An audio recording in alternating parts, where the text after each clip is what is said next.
para ser cumpridas.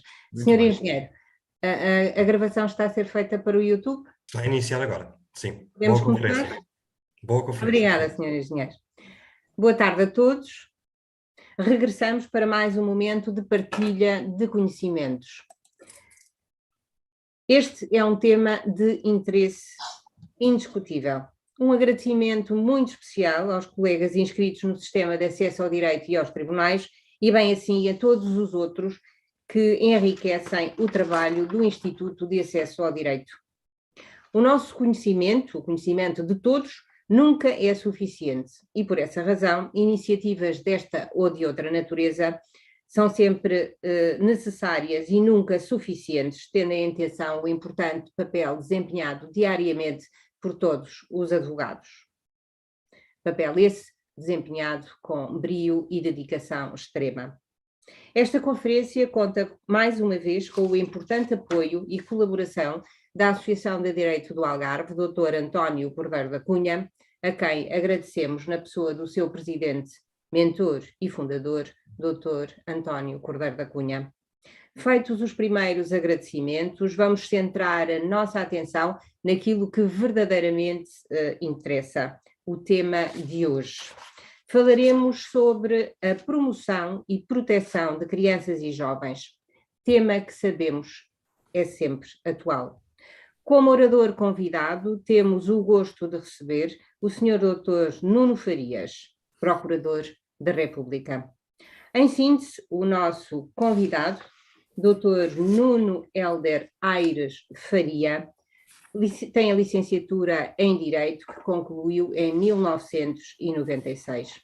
Fez o estágio da Ordem dos Advogados nos anos de 1996 e 1997. Frequentou o Centro de Estudos Judiciários entre 1997 e 2000. Exerceu o cargo de Procurador Adjunto nas, entretanto, extintas comarcas de Ponte Lima e Montalegre, Lousada e Valongo.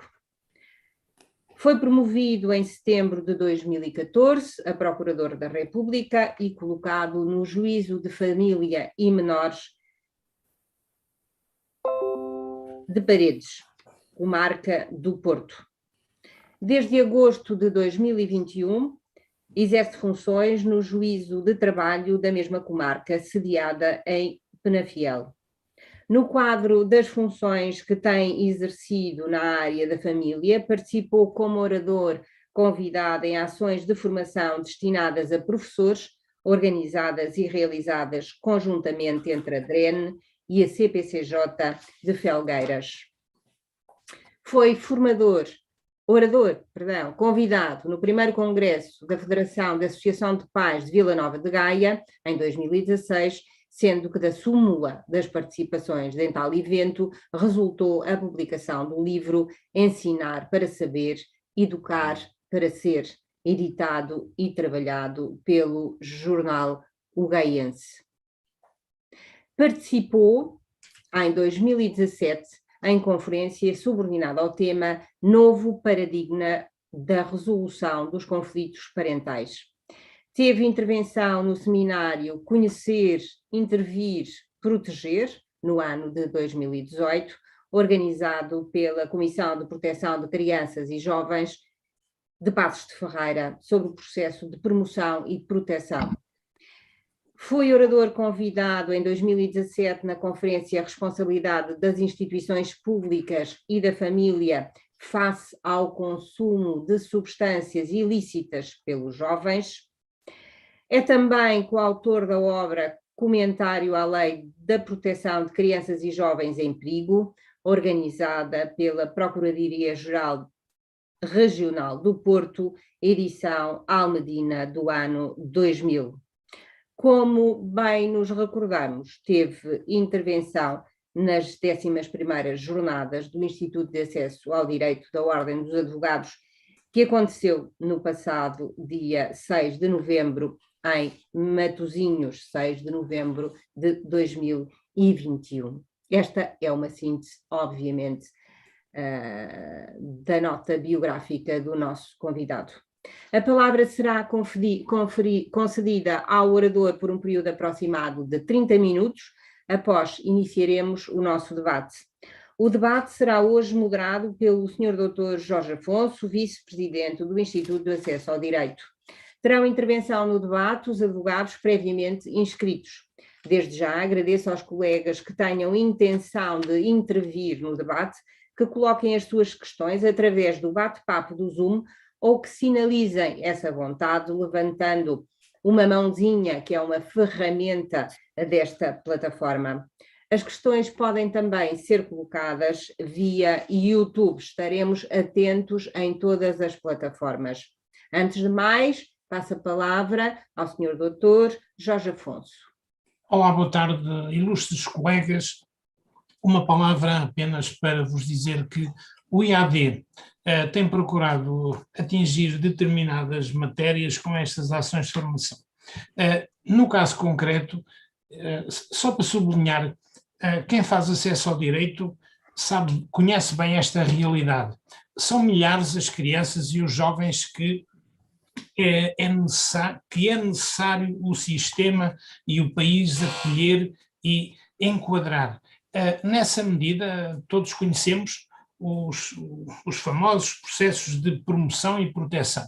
O IAD, nesta sequência, e obtendo a concordância, a disponibilidade e o carinho do Sr. Procurador Nuno Farias, entendeu promover e dar a participação e dar a palavra aos colegas no âmbito desta matéria, a razão pela qual aqui estamos para mais uma conferência. Estas conferências do IAD, a doutora Carla Silva Cunha já o disse, são sempre feitas em parceria com a Associação de Direito do Algarve, Dr. António Cordeiro da Cunha, a quem reiteramos uma homenagem por parte do nosso Instituto. Portanto, colegas, vou dar, entre aspas, a palavra ao Sr. Procurador Nuno Faria para a sua preleção e após isso teremos então um debate também mais ou menos de meia hora, portanto não hesitem em pôr as vossas questões aqui no chat da conferência. Uma boa tarde para todos e até logo. Muito boa tarde então a todos. É agora a minha vez, Sr. Dr. Jorge? É sim, Sr. Procurador. Muito bem. Muito obrigado, muito boa tarde a todos.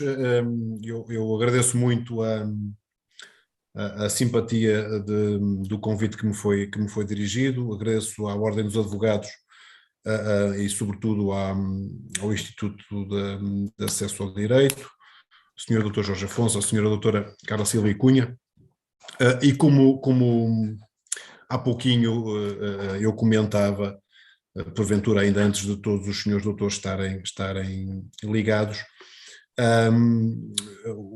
digamos, este convite para conversarmos um bocadinho hoje surgiu na sequência da intervenção de que a senhora doutora Carla já falou, ocorrida em novembro último, e que, enfim, em que a ordem chegou até mim através de uma outra senhora oradora, e que tínhamos tido algum trabalho conjunto, e quando ela me falou, na altura, sobre a matéria, aquilo que eu lhe propus e que propus ao Instituto de Acesso ao Direito era efetivamente ser meia dúzia de comentários, digamos, de partilhas sobre a minha visão de 20 anos praticamente de trabalho na área do direito das crianças e sobretudo nos últimos 7 anos até setembro último, em que foi a minha atividade exclusiva. Portanto, cumprimento todos, agradeço muito o vosso cuidado e a vossa simpatia por me terem cá. Espero que o tempo seja tido por útil e que possamos trocar algumas ideias que sejam efetivamente profícuas para alguns de vós, pelo menos. E, portanto, eu de facto, após estes anos de trabalho na área da promoção e proteção, especificamente, que é aquilo que falamos hoje, embora sempre correlacionada com outras, como a própria área do tutelar educativo, que é uma área muito pouco trabalhada também e que acaba por estar muito interligada à promoção, e grande parte das questões difíceis da promoção, creio que tem, nos jovens com mais de 12 anos, tem muito a ver também com alguma debilidade na efetiva aplicação do tutelar educativo. Eu tenho umas ideias alinhavadas aqui no PowerPoint, eu tentei partilhá-lo, espero que esteja visível. Se não estiverem, depois o Sr. Dr. Jorge ou a Sra. Doutora Carla farão um favor de me dizer e eu tentarei de novo. Ainda não está, Sr. Doutor. Não está. Não está. Então vou tentar novamente. Ok. É que para eu partilhar, depois deixo de ver os autores, que é algo que não me agrada, mas pronto, que assim seja. A doutora agora consegue ver já? Não, Sr. Doutor, Não. ainda não. Não? Há bocadinho conseguimos, mas Estranho. Engenheiro, precisamos de si. Sim, Sr. Doutor, clique onde diz compartilhar a tela, na parte inferior do ecrã. Novamente, ora deixe-me ver então. Sair daqui. Ok, compartilhar tela. Sim. E agora escolha a opção tela e faça compartilhar, exatamente. Perfeito. Está já? Perfeito. Oh, Sim. excelente. Sr. Engenheiro, muito obrigado então. Bom, então, basicamente o que eu tinha para conversar convosco numa fase inicial era isto, era aquilo que me parece serem as fragilidades do processo, do procedimento, e não tanto a questão de direito, as questões de direito que, se os doutores virem utilidade nisso, podemos falar de seguida. Portanto, onde é que está isto? Novo diapositivo. Cá está. Portanto, temos aqui a pirâmide da intervenção protetiva, ela é conhecida de todos vós e, portanto, não obstante, continua a ser um elemento importante de trabalho e de análise, na exata medida em que me parece que ela continua a ser pouco sedimentado a sua análise. Isto é, nós continuamos a ter uma intervenção deficitária, a meu ver, ao nível das entidades de primeira linha, com competência em matéria de crianças e juventude, em matéria de infância e juventude.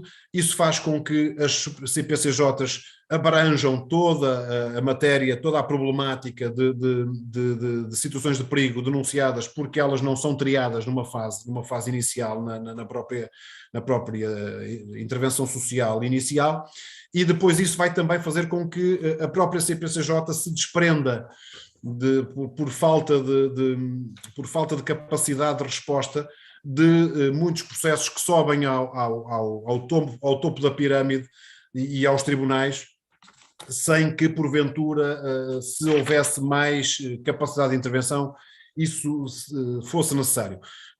O que é que isso provoca logo à cabeça? Provoca que há um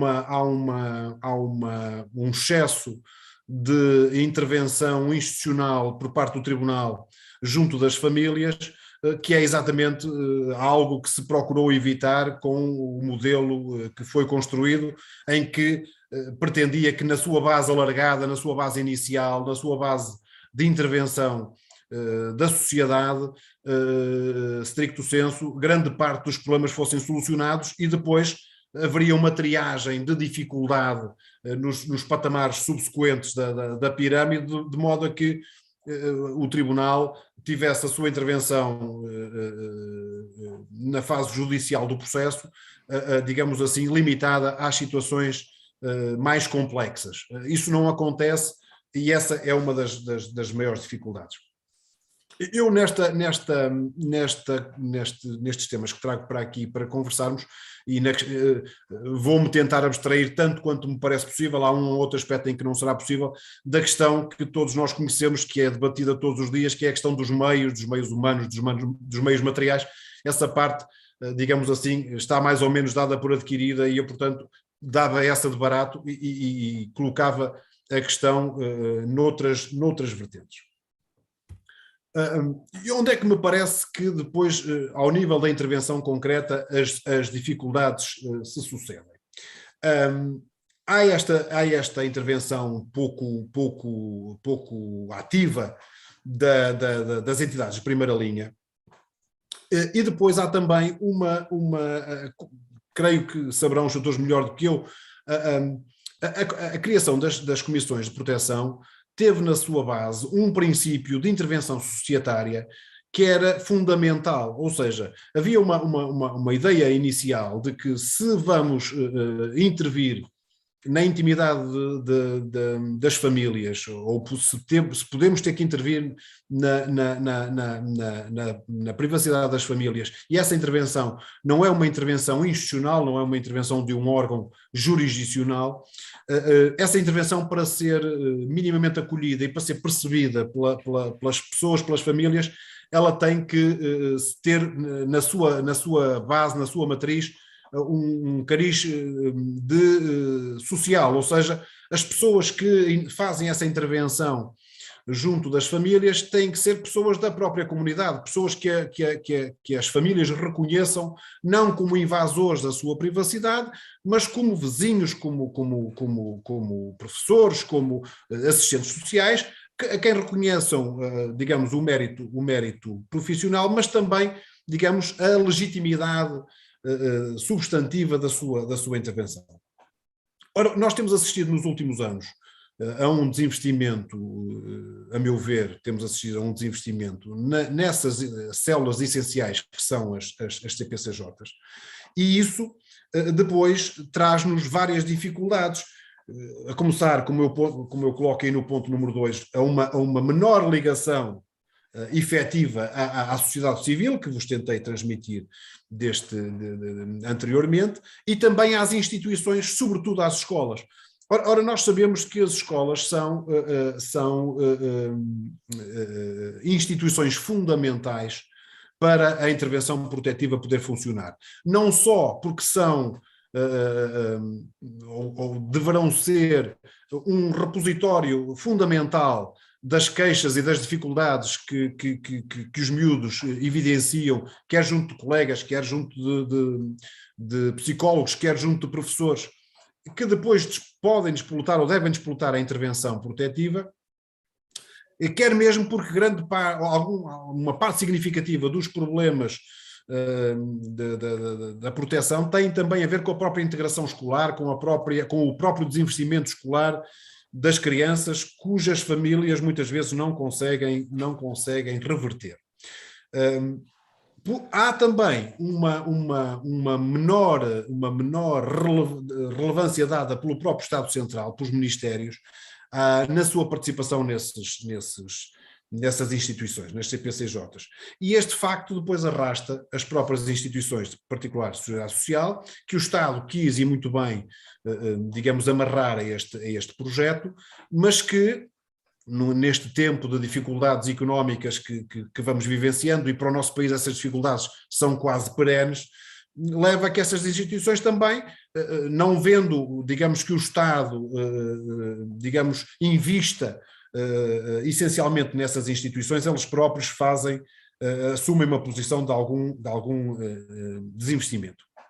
Eu vejo também como uma dificuldade grande na intervenção das CPCJs a ausência de uma pessoa com formação jurídica. Vejo que, pelo menos nas áreas daqui do Norte onde eu tenho trabalhado, espero que não seja assim nas grandes comissões, mas a informação que tenho é que será também, nota-se a ausência de pessoa com formação jurídica, e isso depois provoca, cada vez que um senhor advogado acompanha uma família, uns pais a uma comissão, cria-se ali alguma dificuldade, porque o advogado invoca normas, o advogado requer determinado tipo de atuações, que muitas vezes as pessoas têm dificuldade, os comissários têm dificuldade em dar resposta a essas solicitações, porque de facto não têm a formação jurídica que o senhor advogado tem, e normalmente esta dificuldade tem sido colmatada mais das vezes com a intervenção do procurador interlocutor que cada comissão tem, como os senhores doutores sabem, mas cada procurador tem 2, 3, às vezes 4, 5 comissões, e isso, nem sempre essa intervenção imediata e esse auxílio imediato pode ser concedido. e muitas vezes nem sempre chega em tempo útil também.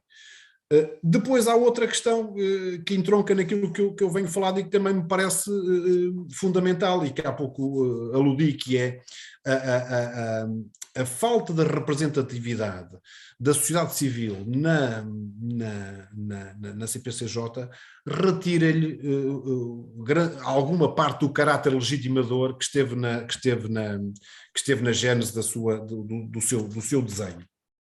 E simultaneamente isso traduz uma menor confiança comunitária na sua intervenção e afeta, obviamente, digamos, o tipo de ação que se pretende implementar. Também queria dar-lhes duas palavras sobre, falei há pouquinho no procurador interlocutor, essa figura nem sempre é muito conhecida e também, enfim, não há propriamente digamos, ela está desenhada na Lei de Promoção e Proteção, há depois a diretiva conjunta da Procuradoria-Geral da República com a Comissão Nacional, que também enquadra essa intervenção do procurador interlocutor, mas o que me parece também é que essa intervenção, porventura, tem que ser um pouquinho mais intensa também nestes tempos de dificuldade que passamos do que aquilo que está genericamente aí previsto. Quanto a esta interlocução, eu acho que ela tem que se caracterizar por uma interligação e uma interação tão próxima quanto possível, desde logo por causa da vertente que há pouco vos referi, da questão jurídica, que é um handicap sério e que porventura nas comissões que têm jurista, digamos assim, a intervenção do procurador poderá estar um bocadinho mais poderá ser um tantinho mais aligeirada, e essa intervenção do procurador interlocutor tem também um cariz essencial e que está definido na tal diretiva que vos cito em cima, e que tem a ver com a fiscalização dos processos de promoção e proteção. Esta é uma atividade fundamental e quando se fala em fiscalização, enfim, no modo como eu a enquadro, essa fiscalização não é uma fiscalização no sentido incriminatório do termo, se me faço entender. Essa fiscalização visa, efetivamente, prover a que a legalidade esteja presente em todos e em cada um dos processos, assegurar que a sua tramitação, designadamente em termos de substantivos das medidas a aplicar e em execução, são as mais ajustadas, as mais adequadas, e não tendo o procurador poder para, dada a natureza da comissão, dar indicações, dar determinações, a verdade é que parece-me ser seu dever colocar questões e, portanto, esta fiscalização tem esse intuito. E por isso é que ela é dirigida, deve ter caráter mensal, como está definido na diretiva, e é dirigida àqueles processos onde, digamos, a dificuldade é maior, onde haverá tendencialmente medidas mais invasivas da privacidade das famílias e onde também a situação de proteção as necessidades de proteção são mais intensas, digamos assim. Portanto, esses processos em que a fiscalização terá que ser realizada de forma mensal estão ligados aos maus tratos, à negligência grave, ao abuso sexual e após a prolação da diretiva já da senhora Procuradora-Geral da República atual 5/2019, também essa fiscalização, essa análise apertada dos processos deverá incidir igualmente sobre aqueles em que o fator de perigo que incide sobre a criança ou o jovem tem a ver com a violência doméstica, do enquadramento familiar em que se insere.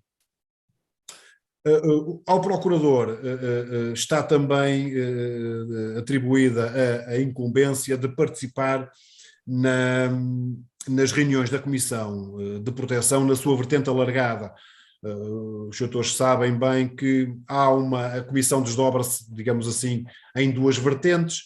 Uma vertente de comissão alargada com uma composição muito heterogénea e que visa, de alguma forma, definir princípios de atuação, designadamente tem um plano anual de intervenção com ações ligadas à prevenção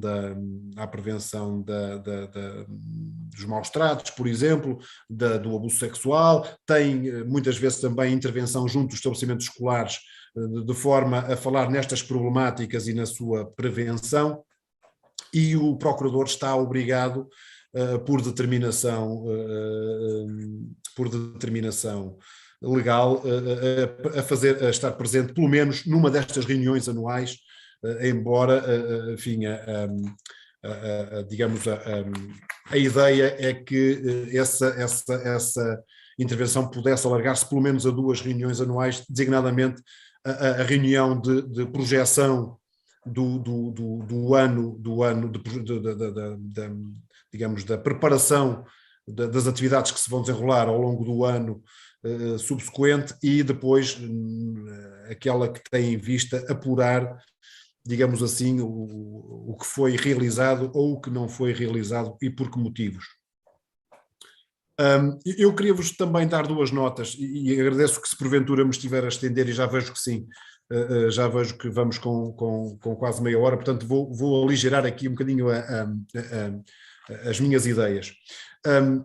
Há dificuldades que são comuns às 2 fases do processo, e quando eu digo as 2 fases do processo, subdivido-as de uma forma um bocadinho simplória em pré-judicial e judicial, e esta primeira que eu vos refiro aí parece-me de extrema relevância e de grande preocupação, porque efetivamente não vejo que haja nenhum tipo de medida, de princípio que esteja a ser ponderado por quem de direito para que isto seja tratado, que é a questão da ausência de resposta para jovens a partir ali dos 12 anos com problemas de saúde mental. O acolhimento que nós temos disponível, portanto, este acolhimento não tem esta especialização, não estão dadas para receber estes miúdos, e isto, quando eu digo miúdos, não me levem a mal, é uma força de expressão, estes jovens, e isso faz com que muitas vezes estamos a intervir para proteger e simultaneamente a proteger. Os jovens fogem das instituições, enquadram-se em grupos de maior instabilidade social também, dedicam-se a atividades relacionadas com consumos que inicialmente não estavam no seu âmbito de atuação, e portanto esta questão da saúde mental é fundamental. É essencial. Há também depois dificuldades na resposta ao nível dos acolhimentos, em relação aos adolescentes com comportamentos disruptivos, e os doutores terão seguramente muitos destes processos, mesmo quando não interligado com questões de foro mental. Há também, a meu ver, problemas ao nível do conhecimento, da divulgação e do investimento no encaminhamento das situações para o apadrinhamento civil. Foi uma solução inovadora que quando criada, gerou muita expectativa. A verdade é que, enfim, apelando à minha experiência pessoal, em 7 anos de família e menores, tive uma meia dúzia de situações, não mais do que isso, e parece-me que está o diagnóstico feito. Há efetivamente há pouco conhecimento do Instituto, e quando há pouco conhecimento não se pode aplicar também aquilo que se desconhece. Eu também queria referir aqui esta incapacidade sistémica da intervenção efetiva nas fragilidades familiares em meio natural de vida, porque não temos efetivamente instituições vocacionadas, ou melhor, temos algumas, como é o caso dos CAFAPs, mas são muito pontuais, existem muito poucos, e digamos, e os técnicos das comissões nem sempre têm, nem todos são, digamos, com competências nesta matéria para poderem auxiliar. Eu também vos queria referir as fragilidades que, a meu ver, são mais mais comuns quando pretendemos fazer uma intervenção protetiva naquelas situações mais complexas. E elas têm, como eu refiro aí, com a ausência de uma resposta inicial suficientemente robusta, porque a intervenção inicial na proteção parece-me que é, em geral, acontece isso, mas na proteção é muito relevante, porque se nós não conseguimos congeminar um perigo significativo numa fase inicial, a tendência é, digamos, a situação agravar-se, até porque depois a intervenção tende a prolongar-se no tempo e a experiência também demonstra que quanto mais a intervenção se prolonga no tempo, maior o seu grau de dificuldade, porque as pessoas ficam cansadas dos próprios interlocutores e normalmente quando os processos decorrem durante muito tempo, é quase evitável terminarem no tribunal. Também queria referir aqui esta deficiente divulgação pública das competências das diversas atividades que intervêm nesta área, a incapacidade das próprias instituições em se darem a conhecer e em interagirem mais em termos sociais e com a comunidade, designadamente com aquela a que se dirigem, com aquelas comunidades a que se dirigem particularmente. E também aqui uma dificuldade muito sentida que tem a ver com a interação entre as diversas entidades com competência em matéria de infância e juventude. Há uma intervenção, todas elas muito louváveis, mas espartilhadas, pouco interligadas, e isso normalmente redunda em dificuldade acrescida da intervenção.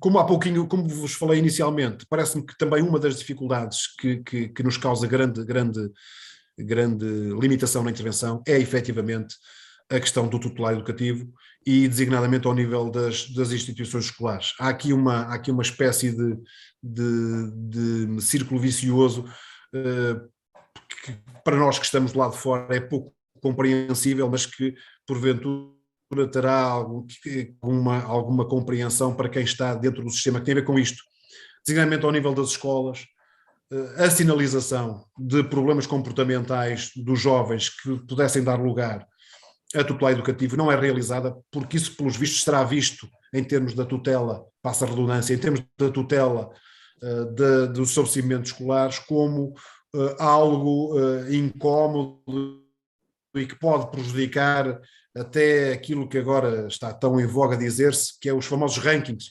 E, portanto, as escolas inibem-se de participar aquelas situações mais simples em que os miúdos se vão envolvendo, como os pequenos furtos, as pequenas agressões, e isso acaba por traduzir uma dificuldade acrescida, porque quando as situações não são efetivamente reportadas para efeitos do plano educativo, já assumiram uma proporção mais difícil de controlar. Eu, depois destas dificuldades todas que vos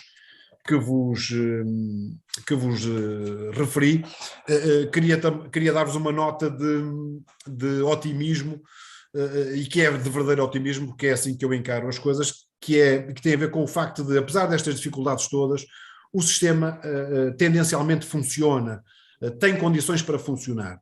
E eu, enfim, dava-vos como exemplo uma situação que também falei junto com a doutora Sílvia, que foi a técnica que esteve comigo neste processo, a situação de uma jovem de 12, 13 anos, pertencendo a um grupo minoritário, com uma intervenção já longa na CPCJ, já a intervenção judicial também com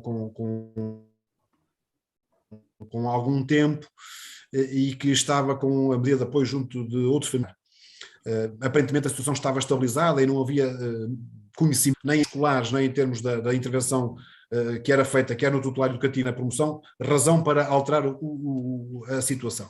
O que sucede é que uma senhora técnica que estava no terreno, não na promoção propriamente dita, nem no tutelar educativo, que a miúda também tinha, dá nota, contacta-me e dá-me nota que há um problema gravíssimo naquela família, em que a miúda está a ser usada, em que a jovem está a ser usada para a prática de ilícitos criminais, por ilícitos criminais graves, por familiares com quem residia, não a pessoa que era a primeira responsável por ela, mas outros que integravam o agregado e que tinham, digamos assim, alguma ascendência sobre a própria avó acolhedora. Houve uma articulação estreita entre o procurador do processo da jovem, quer da promoção, quer do lado educativo, com a técnica do processo de promoção e proteção, com a técnica do processo do lado educativo e com a própria técnica que fez o favor de comunicar informalmente esta situação. O que se fez foi analisar a situação e, digamos, perspectivar uma intervenção que pudesse ser útil, pudesse ser célere, mas que pudesse também tendencialmente ser consensual e que, sobretudo, não permitisse que a jovem fosse vista pelo seu grupo familiar restrito em que incidia e pela comunidade em que se integrava, como delatora da situação que estava a justificar esta intervenção acrescida. O que se fez foi, preparou-se eu promovi uma diligência alargada com a jovem, com as técnicas que intervinham, com a sua avó, que era, digamos, a sua acolhedora, e também na retaguarda com membros de uma casa de acolhimento e com a própria técnica que me havia reportado esta situação. A ideia era, vamos consensualizar isto no sentido de demonstrar à avó, enfim, não digamos, pondo as cartas todas na mesa, porque isso havia um processo de crime também que não era conhecido ainda dos familiares e que era daí que era oriunda a notícia da situação que se agravava, e portanto havia que haver algum cuidado na abordagem da questão. Isso foi feito. A jovem numa primeira fase não quis admitir o que estava em curso, mas quando foi confrontada com as informações precisas que tínhamos, depois acabou por admitir, acabou por ficar muito constrangida, não queria sair daquele agregado, não queria perder as ligações com familiares parcas já que tinha, porque já eram só com avós, tios, o pai estava detido, a mãe estava ausente porque em termos comunitários não era bem vista por força de ter denunciado uma situação de violência doméstica. Quando digo comunitários, em termos do grupo étnico em que a jovem se inseria. E depois, efetivamente, fazendo uma conferência alargada, primeiro com a jovem, depois com a avó, e depois envolvendo ambas e os técnicos que intervinham no terreno, foi possível conseguir demonstrar à avó, mesmo não fazendo a narração dos factos que estavam em causa no processo criminal, de que a menina precisava de sair do ambiente em que se encontrava, precisava de ser acolhida. Tínhamos técnicos preparados para o transporte da menina de imediato para uma casa de acolhimento, e isso foi feito. A avó acabou por aceder, os outros familiares também compreenderam a situação. A menina continua a ficar com a possibilidade de vir ao seu ambiente natural de 15 em 15 dias de fim de semana. Foi tudo feito sem digamos, alusão específica aos problemas criminais que estavam em causa. A jovem conseguiu manter a sua ligação e teve uma intervenção na casa, uma integração, quero dizer, na casa de acolhimento absolutamente excelente, com resultados escolares que até então nunca tinha tido, e com uma nuance que a mim me parece importante, porque creio que é o futuro, creio que é esse o futuro da intervenção, que é a própria jovem, a partir do momento em que se encontrou a salvo, entre aspas, direcionou as suas forças e os seus pedidos para a situação do irmão. Ou seja, ela própria passou a ser um agente, digamos assim, de proteção. Peço desculpa, não sei se passei. Não passei. Ela própria passou a ser um auxiliar do sistema de proteção, no sentido de passar a denunciar com alguma frequência os problemas que o irmão passava, que eram de alguma medida similares aos dela, e o que permitiu também, com a mesma tranquilidade que se fez em relação a ela, e também com mais algum tempo, fazer o enquadramento do irmão, retirando, digamos, daquela família onde os problemas persistiam, e, portanto, o próprio irmão também acabou por pedir ao tribunal para para lhe ser aplicada uma medida de acolhimento, pelo menos temporariamente, no sentido de ele também passar a beneficiar, digamos, do enquadramento social e institucional que a irmã teve e que foi benéfico, quer em termos de formação pessoal, quer em termos de formação escolar, salvaguardando aquilo que para ela e para ambos era muito, muito importante, que era a ligação familiar que possuía.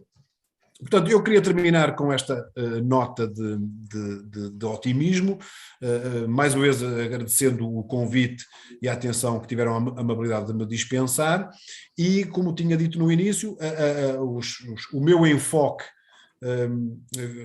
de acordo também com o que tinha falado com a senhora doutora Carla Silva e Cunha, era dar-vos notas de 2 ou 3 questões que em termos de dificuldade do processo de promoção se colocam, e se Vossas Excelências tivessem alguma questão ou algum comentário ou alguma partilha que quisessem fazer, pois na medida do possível tentarei partilhar convosco as ideias que fui construindo ao longo do tempo sobre esta matéria. Muito obrigado pela atenção e fico à vossa disposição.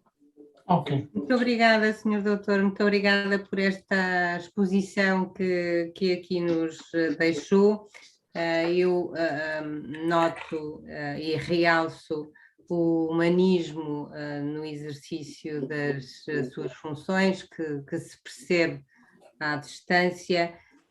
Temos efetivamente muito trabalho que fazer nesta área, temos muitas questões por resolver, mas com pessoas como o Sr. Doutor, teremos certamente um caminho aberto no sentido da resolução de todos estes problemas. O exemplo que deu é também um sinal de que o trabalho conjunto e dedicado quase sempre chega a bom porto. Foi o que aconteceu com estes 2 meninos, e tudo isto me apraz dizer que é efetivamente de louvar o seu trabalho. Sem mais, vou passar a palavra para iniciar o debate ao Sr. Dr. Jorge Afonso. Então, ilustres colegas participantes na conferência, eu atrevo-me a dizer que também tenho um bom exemplo mas vou deixá-lo para o fim, um bom exemplo da sociedade civil aqui da cidade da Amadora, nestas questões das crianças e do acolhimento. No entanto, há uma colega que, doutora Guida Alberto, coloca aqui uma questão, mas eu penso que isto terá mais a ver com o tutelar educativo. No entanto, o Sr. Procurador, Guida Alberto diz-nos o seguinte: boa tarde, neste regime é possível remeter uma participação a processo em curso na sequência de agressões praticadas a colegas de nova turma de escola por criança que foi institucionalizada. Eu dou-me a ideia que isto tem mais a ver com a matéria da promoção do tutelar educativo. No entanto, Vossa Excelência, para começar, porque os colegas ainda não começaram a bombardear aqui com as questões de fundo. Muito bem. Muito bem. Sr. Doutor, o tutelar educativo é uma dificuldade, porque me parece que está menos explorado que a promoção e a proteção, e me parece também que ele é uma ferramenta essencial, como tentei dizer, porque nos permite, em situações em que a promoção não responde, o tutelar educativo pode responder. Ora bem, o tutelar educativo, na forma como eu o encaro, tem uma enorme latitude em termos da intervenção que as pessoas podem ter. E por isso é que é pouco, sob a minha análise, é pouco perceptível, Porque é que a comunidade não intervém mais? Porque é que as escolas não intervêm mais? Porque é que a sociedade não dá mais aso ao tutelar educativo? Porque o tutelar educativo, bem vemos, e creio que sobre isso não teremos qualquer de nós dúvida, o tutelar educativo não tem uma vertente punitiva. O tutelar educativo tem não uma vertente protetiva, como tem o processo de promoção e proteção, mas tem uma vertente educacional, educativa. E, portanto, as medidas que lá podem ser aplicadas têm, digamos assim, uma vertente educativa e não punitiva. O que me parece que sucede é que, dado o seu decalque em traços gerais do processo criminal, há uma percepção comunitária, a meu ver, errónea. Errada. Exatamente. De que ele, sendo decalcado em traços gerais do processo criminal, tem a mesma vertente punitiva do processo criminal e não é assim. Vamos condenar no fundo a criança e não é isso que se Não é de todo. E também sob essa perspectiva do tutelar educativo, há exemplos claro, era o que mais faltava que não houvesse, de grande sucesso, de intervenções de sucesso, mesmo quando elas não eram expectáveis. Ora bem, respondendo mais concretamente à questão, eu acho que não há limitação nenhuma ao fazer chegar ao processo tutelar educativo conhecimento por parte de quem quer que seja que tenha elementos relevantes. Sim, normalmente os pais dos alunos que são, no fundo, são ofendidos na escola, acabam por colocar esta questão ao advogado e efetivamente tem que se encaminhar a pessoa nesse sentido e, portanto, era mesmo isso que a colega pretende. E mesmo que haja conhecimento de que o processo tutelar educativo já está em curso, se a pessoa em causa tem conhecimento, e nós vemos agora estas questões dos bullings, das gravações, toda a informação é pertinente, e mesmo que haja notícia de que a situação já está a ser atalhada, já está a ser trabalhada, muitas vezes nós trabalhamos com informação que não é abrangente, que não é toda a informação disponível, e portanto se alguém tem informação relevante deve fornecê-la, e isso é tão mais relevante quando o tutelar educativo neste momento, mesmo nos casos referentes a factos objetivamente qualificados pela lei penal como dependentes de queixa, com cariz semipúblico, é absolutamente inequívoco hoje, face à reforma do tutelar educativo ocorrida em 2015, que essa vertente procedimental do processo criminal não tem qualquer interferência no tutelar educativo. Hoje em dia, qualquer facto, seja uma injúria, qualificado como uma injúria, seja uma ofensa corporal absolutamente ligeira, uma ofensa à integridade física, por mais ligeira que seja, esse facto deve ser comunicado ao Ministério para tutelar educativo, porque depois a lei de facto prevê, no artigo 70 e quantos, já não sei exatamente qual deles, tenho aqui à frente, se os tutores depois quiserem sobre isso falar em concreto, o artigo que falava na comunicação, na participação, foi alterado em 2015, foi uma das alterações relevantes da lei tutelar educativo, no sentido de permitir ao Ministério Público, em qualquer circunstância, colhida a notícia da prática pelo jovem de mais de 12 anos e menos de 16, de facto qualificado como objetivamente qualificado como crime, permitir a sua intervenção e realizada a análise da situação e o apuramento dos factos e da situação educativa do jovem, depois há mecanismos vários que nos permitem arquivar o processo se a sua subsistência não for necessária. Ou porque o facto é objetivamente punível com pena até 3 anos e o jovem não tem necessidades educativas, ou mesmo sendo punível abstratamente com medida superior, ainda assim se entende que não há necessidades educativas e, portanto, o Ministério Público pode promover ao Sr. Juiz que arquive liminarmente o processo, não tem esse poder de o fazer em processos relativos a factos puníveis em criminal com pena superior a 3 anos, mas pode promover ao senhor juiz que o faça quando do recebimento do requerimento de abertura da fase jurisdicional. Portanto, se o jovem não carecer de intervenção tutelar educativa, não carecer de educação para o direito ou de reeducação para o direito, o sistema tem várias formas de não o de não o vitimizar, se me permitem a expressão, se não é necessário. Agora, eu gostava de chamar a atenção para este facto.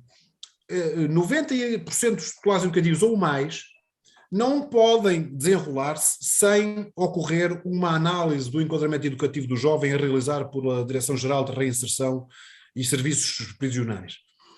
E o simples facto de nós estarmos a apurar relativamente a um jovem esse seu enquadramento, através de um técnico de reinserção que vai à escola, que vai à comissão, que está com os pais, que está com os professores,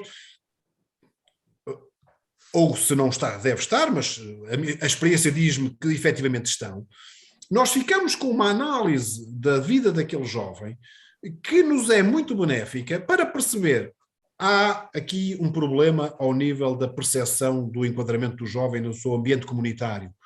E esse problema fê-lo praticar os factos que estão aqui em análise. Vamos ter que atalhar isto.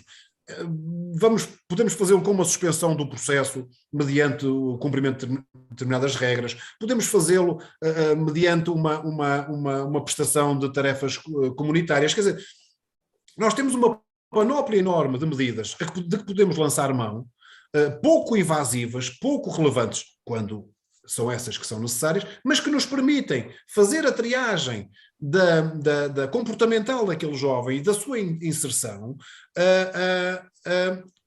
que se não nos chegar a notícia, ou se não nos chegar toda a informação, porque também acontece, e por isso eu chamava a atenção que me parece que toda a gente que tem informação relevante deve prestá-la, porque também acontece uma outra situação em que as pessoas, de facto, denunciam a situação, entre aspas, comunicam a situação, mas depois a questão resolve-se, há um pedido de desculpas, há uma intervenção dos pais e tal, e depois há uma tentativa de branquear, se é que assim me é permitido dizer, uma intervenção que na sua gênese até teve algum grau de gravidade. Ora bem, se nós tivermos toda a informação disponível, vamos poder perceber se de facto de um branqueamento se trata ou se a situação é tão leve quanto isso. E se ela for leve, nós temos mecanismos para a tratar como tal. Agora, se for necessário, tem que se atuar, efetivamente. É evidente. Eu terminava só com uma nota, se me é permitido, eu peço desculpa, eu sei que enfim, e vale o que vale, mas é uma nota que me parece relevante porque é, a meu ver, justa. A senhora Procuradora-Geral da República, já no momento anterior à sua nomeação, enquanto representante do gabinete da família e da criança na Procuradoria-Geral, teve um trabalho muito significativo de levantamento desta dificuldade na compreensão e na participação dos factos com relevância tutelar educativa. E fez um estudo, a Procuradoria-Geral fez um estudo muitíssimo interessante, que porventura os doutores conhecerão e, portanto, será redundante falar sobre eles, que nos dá um panorama muito, vou-lhe chamar cinzento carregado, sobre o número de jovens entre os 16 e 18 anos que nós temos detidos, que nós temos já em processo criminal com medida detentiva, e sobre o percurso de vida deles e o que é que foi feito ao nível da intervenção tutelar educativa relativamente a esses jovens. E, efetivamente, parece-me que a conclusão a que a Procuradoria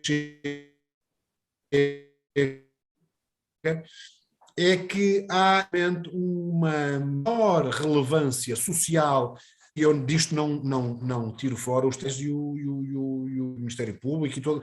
Há, de facto, eu queria escolher a palavra para não ser demasiado intensa. Há uma menor relevância dada, a começar pelos tribunais, a chegar à comunidade e a passar muito pelas escolas e pelos grupos de escuteiros e todos esses grupos em que os jovens se inserem. Há uma menor relevância dada ao tutelar educativo, que hoje me parece podermos dizer já sem receio de estarmos equivocados, que está a causar um impacto tremendo na reeducação destes jovens para o direito, com consequências tremendas para os mesmos e para o próprio país em termos da sua detenção a curto prazo. Quando estamos a falar de detenção de jovens entre os 16 e os 18 anos, são alturas em que o tutelar educativo ainda pode intervir, porque, como os doutores sabem melhor do que eu, se a intervenção tutelar educativa se iniciar antes dos 16, factos anteriores aos 16, necessariamente, desde que a medida lhe seja aplicada antes desse limiar. Sr. Procurador, enquanto não colocam aqui questões ou os colegas não pedem mais intervenção, eu ia chamar aqui à colação a questão que o Sr. Procurador nos colocou. Eu estou a olhar para a pirâmide que nos aparece no seu primeiro slide, ou talvez o segundo, e aquilo que verificamos é aquela falta de sempre da participação dos advogados nesta mecânica toda, neste procedimento todo, quer seja no tutelar educativo, quer seja nisto da promoção e proteção. O advogado aparece efetivamente quando chega a hora de isto ir para o tribunal, para o Ministério Público. A montante, a nossa participação é efetivamente quase nenhuma. A lei prevê, mas também eu não conheço colega nenhum advogado, não conheço colegas advogados que tenham sido nomeados e que façam parte das comissões, não conheço. Portanto, esta é uma questão. Outra questão que eu também gostava de colocar ao Sr. Procurador tem a ver com a própria forma como são escritos os relatórios. Não digo que aquilo seja um português, enfim, difícil de ler ou de compreender pelo advogado. Mas são utilizados um conjunto de expressões, um conjunto de siglas, um conjunto, eu atrevo-me a dizer isto com toda a crítica, entre aspas, de palermices, que se escrevem que o cidadão, o pai, a mãe, o tio, quando lê aquilo não percebe nada. E era importante esta questão do português e da participação dos advogados, ou pelo menos mas do advogado. Porquê? Porque isto são processos onde nós não temos uma intervenção decisiva e podíamos contribuir certamente para no futuro evitar questões criminais, que é disso que se trata essencialmente. Sim. Infelizmente nos últimos tempos temos tido essa notícia, que eu espero que seja uma situação, eu só conheço um caso, espero que seja uma situação meramente pontual. Conheço um caso, creio que a público vieram já dois, não tenho um já há uns anos atrás, aqui no norte, e ultimamente aí na zona de Lisboa. Relativamente à participação dos advogados, eu posso lhe dizer que eu enquadro-me aqui na comarca de Porto Oeste, que fica aqui, abrange aqui os municípios do Val do Sousa, Penafiel, Paredes, Felgueiras, Baião, Amarante, Marco de Canaveses, creio que não me está a escapar nenhum, Passos de Ferreira. E posso lhe dizer que, sendo aqui uma zona já interior, em várias destas comissões já participaram advogados. Posso lhe dizer, uma tenho a certeza absoluta, até me lembro do nome do senhor doutor, porque efetivamente era uma comissão onde eu era interlocutor, e portanto recordo-me perfeitamente, de uma delas tenho a certeza absoluta que assim era, e de uma outra tenho a sensação que sim, mas como não tenho a certeza já não vou dizer. Agora, eu acho que, e admito que no futuro essa situação seja ponderada no sentido de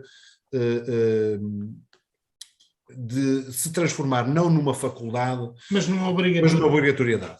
Tal como o professor, um representante da escola. E isso está. Mas o doutor verá que até esse nível, e eu há pouquinho, apesar de eu ter isso no documento, acabei por não referir, o grande problema é que nós está coberto de uma dificuldade económica. Exatamente. Existe, mas que me parece que no país é crónico. Ultrapassada. É meio quilómetro de autoestrada. O doutor está a ver, por exemplo, está a acontecer uma coisa que a meu ver é absolutamente impensável. E quando eu digo impensável, não estou a fazer o juízo crítico sobre quem decide estas coisas, mas o Estado aparece-nos aqui sob duas vestes completamente distintas que não faz sentido. Por exemplo, os doutores terão noção, seguramente, que na última revisão da lei de promoção havia um problema na lei, há vários, mas havia um problema significativo na lei de promoção, desde a sua gênese, que era esta. Quem era o presidente da Comissão de Proteção? era o vereador da ação social do município respectivo. Ponto final, parágrafo. Havia uma eleição, mas essa eleição era um pró-forma e estava feita. O que é que nós assistíamos na prática e, nesse aspecto, os procuradores interlocutores tiveram uma ação importante e relevante e poderá ter dado aso a essa alteração legislativa relevante. O Estado resolveu alterar a lei para acabar com isso. Nada contra os senhores vereadores da ação social, de todo, era o que mais faltava. São peças relevantíssimas na mecânica da Comissão, porque em larga medida são eles que financiam o funcionamento. Mas quer dizer, mas nunca apareciam lá. Ora, doutor, nem se lhe podia exigir, não é? Eu, por exemplo, mais uma vez, apelando à minha experiência pessoal, eu ia às comissões em geral uma vez e meia a cada 45 dias eu ia. E os senhores vereadores, presidentes, mesmo quando vereadores tinham a amabilidade de estar lá comigo e reuníamos todos. Embora eu não o exigisse, era o que mais faltava. Não existe, eu podia fazer, mas não o podia. Portanto, eu ia reunir com os membros da comissão e eles faziam o favor de estar lá. Mas a verdade é que eu sabia que eles estavam lá, porque tinham a amabilidade de me receber, mas a seguir, tal como eu vinha embora para a minha vida, eles também iam para a sua vida. Ora bem, aquilo não era a vida deles, não é? E bem percebemos que assim seja, porque eles tinham outras matérias para tratar. A ação social não se esgota nem de longe nem de perto. Ora, a lei, percebendo que essa dificuldade existia, ou o Estado, percebendo que essa dificuldade existia, alterou a lei. E os senhores recordam-se que, atualmente, está previsto que o vereador, o presidente da Comissão, exerce a tempo inteiro. A tempo inteiro. Ora bem, o que é que quem trabalha nesta área no dia-a-dia pensou? Felizmente está resolvido o problema. Ora, com o que é que nós somos confrontados hoje de forma inacreditável? O Estado que mudou a norma permite que seus representantes, Ministério da Educação, Ministério da Saúde, Ministério da Segurança Social, exerçam de presidentes numa comissão, a tempo inteiro supostamente, e exerçam como técnico de apoio na comissão do lado, do município vizinho. Ora, quando o próprio Estado, que altera uma lei, que é um instrumento, digamos, não despiciando em democracia, para que uma realidade deixe de subsistir. E passado um ano, se tanto, vemos que ele próprio que alterou a lei e que tinha a faculdade de o não fazer, é o primeiro incumpridor dessa lei. Isso dá um sinal externo para as instituições que intervêm na área da proteção completamente errado. Porque o doutor quer no âmbito da comissão alargada, isso acontecia muitas vezes. Reuníamos, não sei o quê, é preciso técnicos, não sei o quê. Ninguém dá, quem dá os técnicos, entre aspas, as instituições que permitem que os seus técnicos vão, definem um valor horário. Isto é, pode ir 2 horas por semana, 2 dias. Um técnico que está numa comissão 2 horas por dia, 2 dias por semana, todos são válidos, mas quer dizer, mas tem uma relevância muito pouco significativa. Não conseguimos profissionalizar estas coisas. Ora bom. Ainda que a sociedade civil tenha aqui uma grande dose e um grande contributo. Certo. Isto depois entroca na outra questão que o senhor coloca, que é, os técnicos que intervêm são sempre os mesmos. Sim. Trabalham em duas comissões diferentes. A sua linguagem é fechada, é hermética. Também gostava de fazer o meia-culpa nessa parte. No próprio tribunal, eu próprio, nós habituamos a trabalhar com essas siglas e aquilo começa a fazer parte do nosso dia-a-dia e nem nos questionamos sobre isso, portanto, meia-culpa também sobre isso. Mas a verdade é que enquanto no tribunal as pessoas têm a faculdade de se dirigir lá e perguntar e não sei o quê, podem perguntar ao funcionário, há a modalidade do atendimento ao público do Ministério Público que permite, e as pessoas, pelo menos aqui na área em que me insiro, as pessoas exercem efetivamente essa faculdade e nós temos efetivamente a obrigação e fazemos-lo de os receber e de os esclarecer.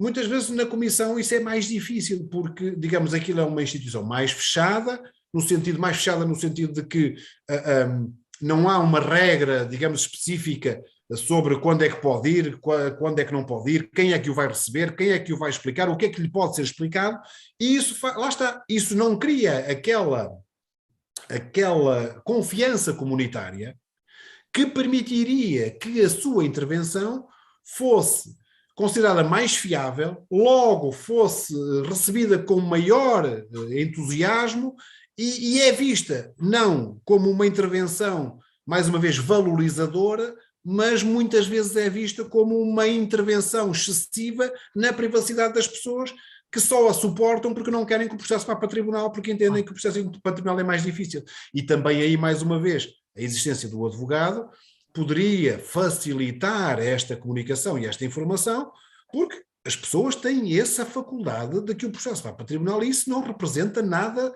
de menos meritório, nem para as pessoas, nem para a intervenção da Comissão. É uma faculdade que as pessoas têm. As pessoas querem que o seu processo seja reapreciado por outras pessoas, por outras entidades, retiram o consentimento. Isso não significa que têm nada contra quem está a intervir naquele momento, significa apenas que querem pessoas diferentes, entidades diferentes, a analisar o mesmo assunto. Portanto, uma presença de um advogado nesse âmbito seria muito proveitosa e por isso eu falei nessa questão ali na fase inicial. Se me perguntar se tenho alguma expectativa positiva a esse nível, não tenho porque vivemos na ditadura dos números. Também, repare, eu sou o primeiro a dizer, claro, que os números são fundamentais, nós temos que viver com o que temos e com o que somos. Agora, parece-me que efetivamente podia haver algumas escolhas mais, desejadamente neste âmbito social, mais assertivas, que não teriam, como o senhor dizia há pouco, se calhar era meio quilómetro de autoestrada, mas era um meio quilómetro que poderíamos povoar de jovens a quem tínhamos permitido um caminho que de outra forma poderão não vir a ter, não é? E pronto, creio que abordei as duas questões que Penso que sim. Colocou. Sr. Procurador, estou ali a ver um colega da longa data, o Dr. António Luís Silva. Não quer... Boa tarde, António. Não quer dar aqui, até na veste de político, não quer participar aqui no debate, António.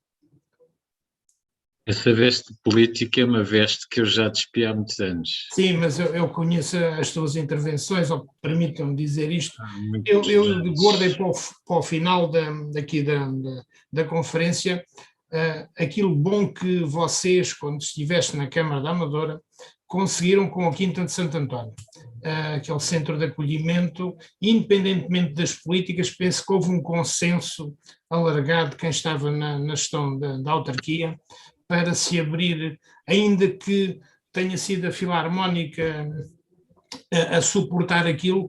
Penso que o Conselho da Amadora conseguiu uma boa solução aqui para acolher os jovens. António, íamos pedir a tua ajuda para contextualizar aqui isto. Eu aqui de facto acho que eu estive a ouvir atentamente a intervenção do Sr. Procurador, mais por curiosidade do que por outra razão. Porque eu neste momento estou a patrocinar um menor num processo de promoção de proteção de menores. Do outro lado da barricada estão dois pais com evidentes problemas, uma família muito disfuncional. E então tenho reparado que têm sido pedidos inúmeros pareceres a um conjunto de entidades e parece-me sobretudo que a decisão final vai ser tomada em função das conclusões desses pareceres, porque não estou a ver quer o Sr. Juiz de Processo, quer o Sr. Procurador, quer o Sr. Procurador a intervirem e a proporem ou a decidirem, no caso do juiz, ou seja, contrariando as conclusões que constam dos pareceres que estão a ser recolhidos. São dois menores. Eu tenho aqui a sensação, e já agora coloco essa questão, que de facto os pareceres aqui são fundamentais, não é? Porque um bom ou mau parecer faz a diferença de uma boa ou má decisão. Deixava só esta questão ao Sr. Procurador, se quiser comentar. Muito obrigado. Doutor, muito obrigado pela questão. Gosto em ouvi-lo. Ora bom, os pareceres, e nós temos uma gama vastíssima, como o Sr. Doutor aludiu, de pareceres, e os pareceres são um elemento importante da nossa intervenção e da nossa análise. Sejam eles pareceres, e eu não sei se o Sr. Doutor se estava a referir a todos eles em geral, sejam eles os ditos relatórios relacionados com a vivência comunitária da família e do jovem, sejam aqueles outros que nós temos, que felizmente vamos tendo, têm a ver com as avaliações pedopsiquiátricas, com as avaliações psicológicas, com as avaliações mais, digamos assim, de cariz mais científico. Esses todos, exatamente. Todos eles. Bom. A inserção da família na comunidade, a relação dos pais com a comunidade, dos pais entre eles, dos pais com os filhos, dos filhos com os pais, e a análise, muito bem. E a análise das crianças e muito do estado psicofísico das crianças. Eu, relativamente aos pareceres que nos são dados pela equipa multidisciplinar de acesso aos tribunais, lá está uma denominação que nos processos aparece sempre como mates, e que, de facto, nós não nos questionamos sobre isso, e se calhar devíamos fazê-lo. Efetivamente, isso está previsto lá está previsto na lei orgânica, e aproveitamos essa sigla, mas muitas vezes, porventura, as pessoas não a conhecerão. Bom, eu, relativamente a esses relatórios que têm a ver com a análise da integração social daquela família em concreto, parece-me que eles devem ser sujeitos a uma maior análise contraditória, se é que assim posso dizer. Ou seja, nós temos a faculdade de sempre que... porque a verdade, e eu, enfim, porventura, erroneamente não comecei por aí, mas a análise que eu faço do processo de promoção, e creio que ela é sustentada doutrinária e jurisprudencialmente, é que o processo é uno, ou seja, o processo não se inicia, nos casos em que ele tem intervenção judicial, como é o caso do que o Sr. Doutor refere, ele não se inicia na fase judicial. Ele vem da fase pré-judicial, e nós não podemos, a meu ver, não devemos fazer de conta que essa fase pré-judicial não existe. Não porque essa fase pré-judicial seja uma verdade absoluta, que não é nem pode ser, de outro modo não estaríamos a fazer nada, mas porque nos permitirá contextualizar o enquadramento e a evolução do jovem da família no âmbito das várias intervenções dos vários técnicos que vão surgindo no caminho. Se nós fizermos essa análise, digamos, do processo, e eu creio que aos magistrados a quem está atribuído o processo, essa análise deve ser feita em todos os momentos fundamentais do processo, no momento em que ele se inicia na fase judicial, o momento da tomada de medidas de promoção e proteção, seja ela por debate, seja ela por conferência consensual, seja mesmo numa fase eventual de recurso. Nós não podemos ver todos os processos, todos os dias, de princípio a fim, mas nós, para além de, seguramente, relativamente a todos eles, termos uma memória mais ou menos fotográfica, sobretudo esses mais difíceis, pelo menos nos momentos definitivos do processo, nós temos que os analisar de fio a pavio. E, portanto, se assim fizermos, e se a fase da instrução do processo, como os senhores sabem, é a fase em que o senhor juiz, sob promoção do Ministério Público, mas não limitada por esta, colige para o processo a informação que ele entende ainda não estar disponível e ser relevante para a análise da situação. Por exemplo, uma informação atualizada, escolar atualizada, é sempre fundamental.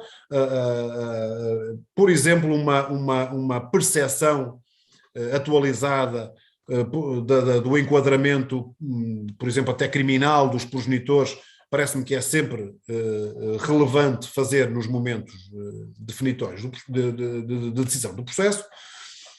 E se nós fizermos isso, me parece que se o relatório social que nos é presente contiver falhas, contiver lacunas, ou até for, como é que eu lhe posso chamar, menos objetivo, eu creio que nós conseguimos ter essa percepção e conseguimos, tendo essa percepção, conseguimos atalhar essa dificuldade.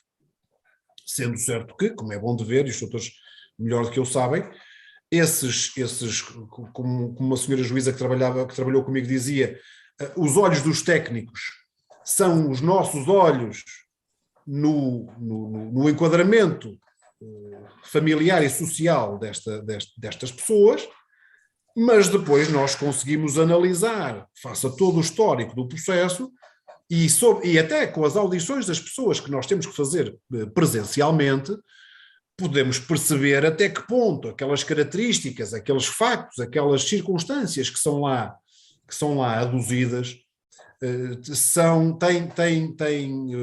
têm fundamento substantivo ou não têm. E, portanto, na minha perspectiva, o relatório designadamente este de cariz social, é uma ferramenta importantíssima, mais importante do que dizê-lo eu, dilo a lei que o exige, e bem, mas obviamente não dispensa nenhum dos intervenientes, sejam os senhores doutores, seja o próprio Ministério Público, seja o senhor juiz que terá que decidir em qualquer circunstância o processo, não dispensa de um olhar crítico. E também me parece que, enfim, no meu percurso pessoal eu diria que nem sempre nem nunca. Parece-me que tendencialmente os relatórios traduzem uma realidade concreta, ajustada, embora com laivos de subjetividade, porque quem os escreve tem as suas convicções, e por mais que se abstraia delas, porventura elas podem estar subjacentes num ou noutro aspecto que nos cabe a nós percepcionar e depois, digamos, objetivar.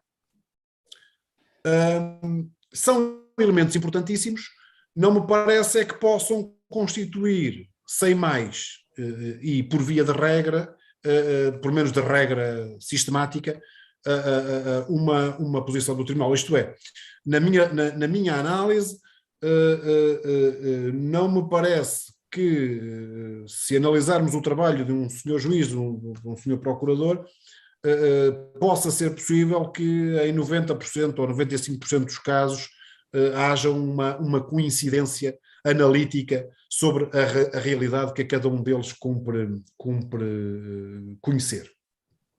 Portanto, tendencialmente eu creio que o relatório descreverá com bastante fidelidade a realidade que está subjacente ao processo. Parece-me que haverá muitos casos também, não será de longe a maioria, nem pouco mais ou menos, será efetivamente uma minoria, mas haverá situações em que, digamos, os olhos do técnico acabam por estar inquinados por algumas vivências pessoais que compete ao Tribunal e auxiliado pelo Ministério Público identificar e, digamos assim, objetivar. E, portanto, eu acho que é natural que grande parte das medidas aplicadas vá de encontro à posição técnica. Não me parece que isso seja uma regra que deva prevalecer em todas as circunstâncias, porque se ela prevalece em todas as circunstâncias, significa que porventura poderá haver ali um déficit de empenhamento, ou pelo menos um déficit de objetividade na análise da situação. Relativamente aos pareceres científicos, quando eu digo os pareceres científicos, digo os pareceres dos senhores psicólogos, mas até sobretudo dos senhores pedopsiquiatras, sem prejuízo de nós, se os analisarmos com profundidade, podemos também, digamos assim, encontrar neles circunstâncias das quais possamos divergir. Parece-me que essa tarefa é mais difícil.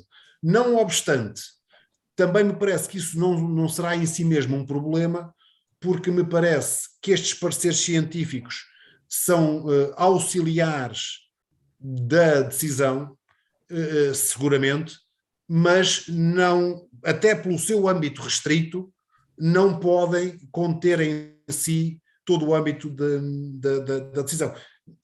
eu gostava só de terminar dizendo isto.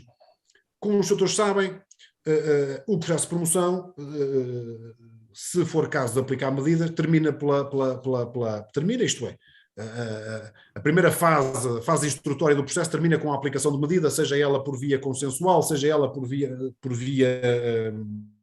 debate judicial. E é fundamental que essa medida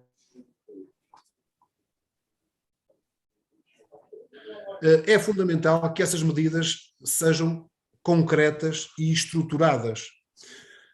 E, se assim for, o senhor juiz e o senhor procurador que promove, ou o inverso, porque é inversamente que as coisas se colocam, o senhor procurador que promove e o senhor juiz que decide, se tiverem a oportunidade e a possibilidade de, em cada caso, estruturarem em concreto a execução da medida que promovem ou que decidem, respectivamente, poderemos com isso obviar a que um relatório mais pomposo, mais abstrato e porventura até com uma ideia muito generosa, mas um tanto menos objetiva,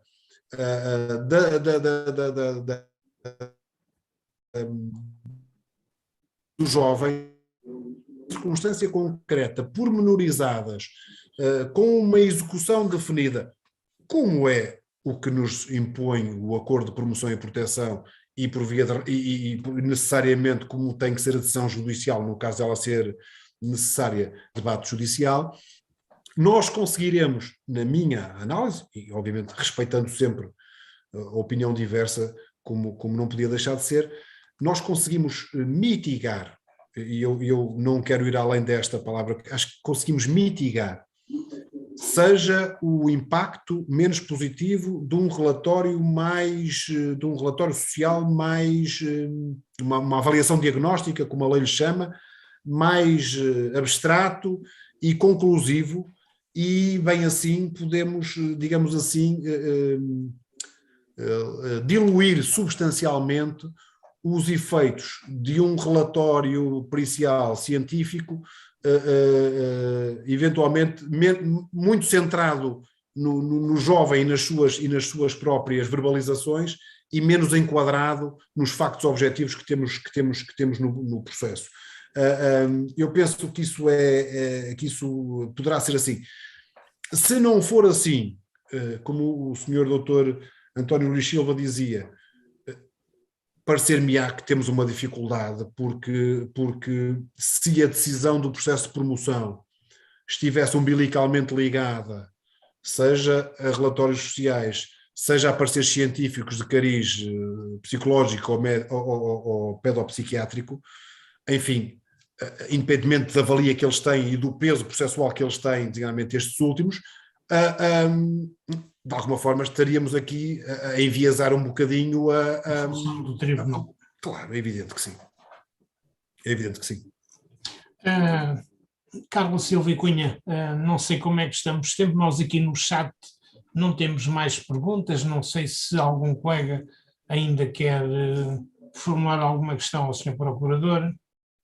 Aguarda-se um bocadinho. Uma nota para o facto de termos recebido imensas mensagens via YouTube, dando conta da exposição, da brilhante exposição do Sr. Dr. Nuno Farias, e essas notas têm que ser dadas porque efetivamente são merecidas. Creio que terminaremos aqui o nosso debate. Um agradecimento muito grande ao Sr. Dr. Jorge Afonso, grata pelas palavras simpáticas que sei são verdadeiras.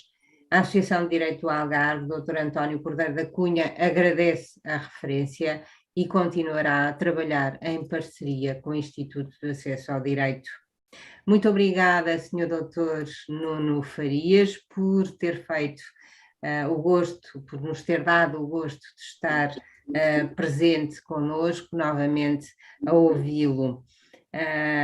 Duas notas que me ficaram: a visão economicista do direito, não é seguramente o caminho. Esta é uma das grandes mensagens, e as dificuldades económicas não podem nunca colocar em crise ou em questão as nossas crianças e os nossos jovens. É isso que temos que pensar, no fundo, respeitando aquilo que a lei já nos diz.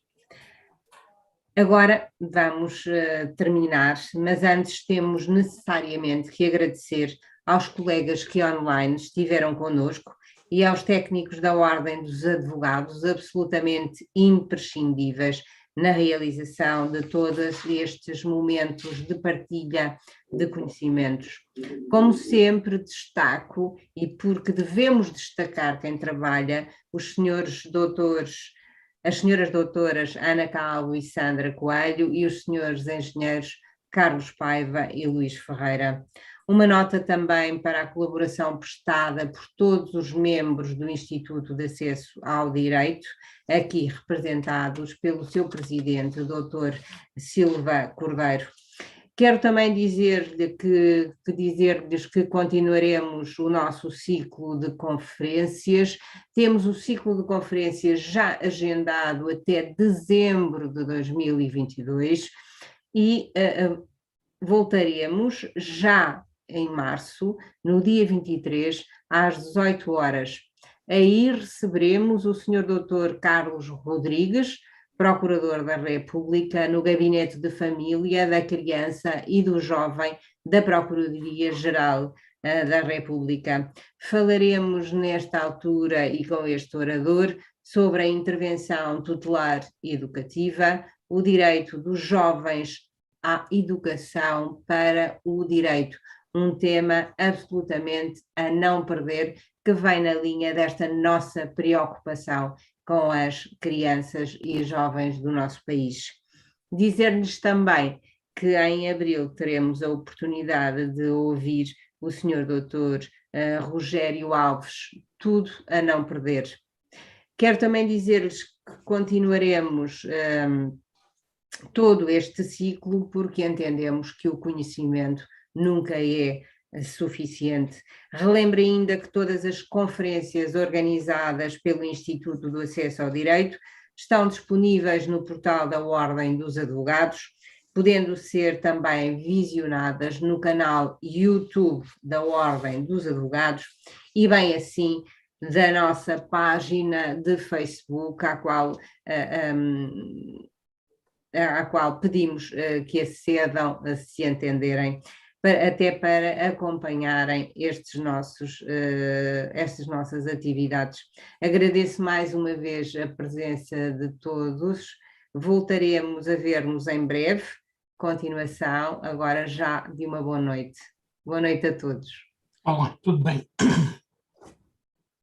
Boa noite, Sr. Dr. Nuno. Boa noite. Muito obrigado pela vossa paciência, pela vossa simpatia e pela vossa lembrança. Até breve e vamos falando. Um abraço. Muito obrigado. Doutor, não me esqueço, voltarei a pedir-lhe uma intervenção. Doutora, não creio que seja boa ideia, sobretudo depois de me dizer que a próxima conferência será com o Dr. Carlos Rodrigues. É quase uma rasteira, porque o Dr. Carlos Rodrigues é uma referência nesta área. São várias referências, aliás, o Instituto tem promovido exatamente conferências com referências. O Sr. Dr. Nuno é uma referência, o Sr. Dr. Carlos é uma outra referência. Temos imensas referências boas para que possamos, com os nossos colegas, participar e ajudar e partilhar os conhecimentos, que é aquilo que se pretende. Muito obrigada a todos. Muito obrigado. Muito sim. Uma vez mais, bom dia. Doutor, muito obrigado, muito gosto em vê-lo e até breve.